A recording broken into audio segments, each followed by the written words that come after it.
నమో వెంకటేశాయ. మోహిని అట్టం, గోపికా నృత్యం, తిరువాదారకాళి నృత్యాలతో అలంకరించిన కళా బృందాలు ఈ మోహిని అవతార సేవ సందర్భంగా ఆదివారం దేశంలోని వివిధ ప్రాంతాల నుంచి వచ్చిన కళాకారులు ప్రదర్శించిన సాంస్కృతిక కార్యక్రమాలు భక్తులను కనువిందు చేశాయి.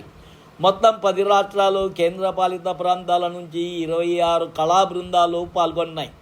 ఈ బృందాలలో మొత్తం 568 మంది కళాకారులు తమ ప్రదర్శనలతో వాహన సేవ శోభను మరింత ఇనుమడింపజేశారు. ఆంధ్రప్రదేశ్, తెలంగాణ, కర్ణాటక, కేరళ, ఒడిస్సా, పుదుచ్చేరి, ఛత్తీస్గఢ్, మధ్యప్రదేశ్, పశ్చిమ బెంగాల్, రాజస్థాన్, పంజాబ్, తమిళనాడుకు చెందిన బృందాలు పాల్గొన్నాయి. కేరళకు చెందిన కళాకారులు ప్రదర్శించిన మోహిని అట్టం, గోపికా నృత్యం, తిరువతారకలి నృత్యాలు ప్రత్యేక ఆకర్షణగా నిలిచాయి.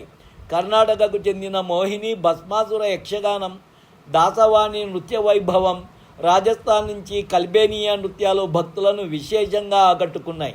మధ్యప్రదేశ్ నుంచి బదాయి గిరిజన జానపద నృత్యాలు, ఛత్తీస్గఢ్ నుంచి ప్రరవ్ పూజ, పంజాబ్ నుంచి బంగ్రా వంటి వివిధ రాష్ట్రాల సంస్కృతులను ప్రతిబింబించే కళారూపాలు ప్రదర్శించబడ్డాయి. ఆంధ్రప్రదేశ్ కళాకారులు ప్రదర్శించిన ధింసా, కిట్టయ్య లీలలు, డమరుక ధ్వని విన్యాసం, చెక్క భజన వంటి సాంప్రదాయ కళలు వాహన సేవకు మరింత ఆధ్యాత్మిక శోభను తెచ్చాయి.